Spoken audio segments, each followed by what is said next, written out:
Ancora nessuna notizia dell'operatore italiano di Emergency rapito domenica pomeriggio in Darfur da un gruppo di uomini armati. Francesco Azzarà, 34 anni, originario di Motta San Giovanni, lavorava nel centro pediatrico che l'organizzazione non governativa italiana ha aperto nel luglio 2010. L'unità di crisi della Farnesina, d'accordo con Emergency, ha chiesto il silenzio stampa per facilitare la liberazione del connazionale.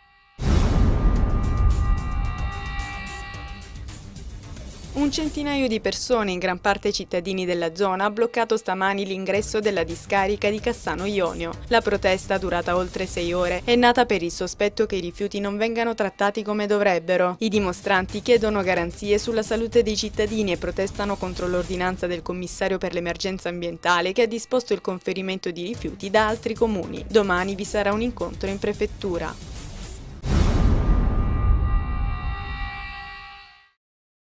Una singolare manifestazione di protesta è stata attuata stamattina a Crotone dall'associazione Nuova Era, coordinata da Cristian Greco, e dal movimento Stanchi dei Soliti, coordinato da Andrea Arcuri. I due gruppi stanno offrendo un servizio ai turisti presenti sul territorio per protestare contro l'amministrazione comunale della città che, a loro dire, non ha curato assolutamente l'accoglienza turistica.